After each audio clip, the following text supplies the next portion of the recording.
Hi friends, இன்றைக்கி நம்ம Nisha cooking சேனலில் பிர்னி செஞ்சுருக்கேன். பாய் வீட்டு கல்யாணம் விசேஷ நாளில் இந்த பிர்னி செய்வாங்க. டேஸ்ட் செம்மையாக இருக்கும். ஈஸியான டிஷ்ஷு, குயிக்காக செஞ்சிடலாம். ஸோ அல்டிமேட்டான சூப்பரான இந்த பிர்னி வாங்க எப்படி செய்யலாம்னு சொல்லிட்டு பார்க்கலாம். அதுக்கு முன்னாடி எங்கள் சேனல் லைக் பண்ணுங்கள், ஷேர் பண்ணுங்கள், சப்ஸ்கிரைப் பண்ணுங்கள், பெல் பட்டன் ஆன் பண்ணுங்கள், கமெண்ட் பண்ணுங்கள். பிர்னி செய்கிறதுக்கு கொஞ்சோண்டு பாஸ்மதி ரைஸ் எடுத்து ஊற வச்சுக்கலாம். இது ஒரு 10லேருந்து 15 நிமிஷம் ஊறினா போதும்.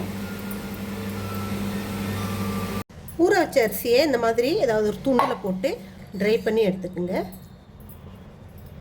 இப்போ இதை மிக்ஸி ஜாரில் போட்டு கொஞ்சம் குருணையாக அரைச்சி எடுத்துக்கலாம். இந்த மாதிரி குருணையாக அரைச்சி எடுத்துக்கோங்க. ரொம்ப பவுடர் ஆக்கக்கூடாது, கொஞ்சம் இந்த மாதிரி இருக்கணும். அடுப்பு பற்ற வச்சு அடுப்பில் ஒரு பேன் வச்சுடுங்க. அதில் கொஞ்சம் நெய் ஊற்றிக்கலாம். அதில் நம்ம இந்த ட்ரை நட்ஸ் எல்லாம் கொஞ்சம் ஃப்ரை பண்ணி எடுத்துக்கலாம். கேஷ்யூ, பாதாம், பிஸ்தா எடுத்துருக்கேன். எல்லாத்தையும் நம்ம இதில் கொஞ்சம் ஃப்ரை பண்ணி எடுத்துக்கலாம்.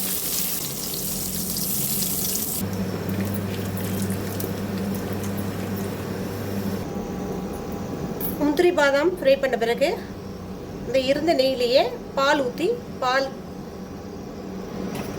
பாலோட நம்ம இந்த அரைச்சி வச்சுருக்கிற அரிசியை சேர்த்துடலாம். இந்த பாலோட சேர்ந்து இந்த அரிசி வேகட்டும்.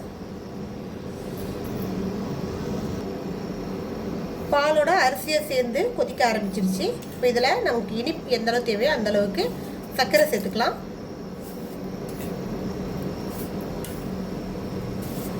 சர்க்கரையும் இந்த அரிசியோடு சேர்ந்து நல்லா வேகட்டும். இது நல்லா வேகணும்.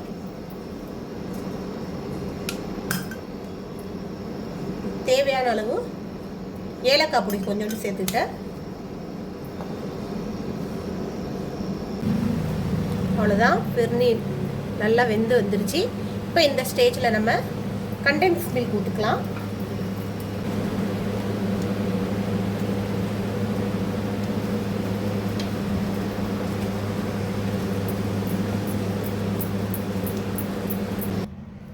அவ்வளோதான், பிர்னி ரெடி ஆயிடுச்சு. நீங்கள் இதில் கொஞ்சம் விருப்பப்பட்டீங்கன்னா எல்லோ கலர் ஃபுட் கலர் போட்டிங்கன்னா பார்க்க கொஞ்சம் லுக்கு நல்லாயிருக்கும்.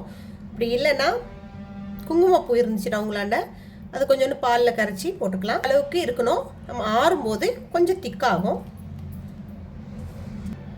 அவ்வளோதான், இதில் நட்ஸ் போட்டு மேலே அலங்காரம் பண்ணிங்கன்னா அருமையான பிர்னி ரெடி ஆகிடும். ஸோ நல்ல விசேஷ நாட்கள்லேயும் வீட்டில் வந்து ஃபங்க்ஷன் சின்னதாக வச்சா கூட நீங்கள் இந்த மாதிரி ட்ரை பண்ணலாம். டேஸ்ட் செம்மையாக இருக்கும். இதே போல் நீங்களும் ட்ரை பண்ணி பாருங்கள். இன்னொரு ரெசிபியோடு உங்களை சந்திக்க வரை உங்களோட விடைபெறுவது உங்களை எங்கள் சேனல் லாஸ்ட் வரைக்கும் பார்த்து உங்கள் அனைவருக்கும் மிக்க நன்றி. பாய்.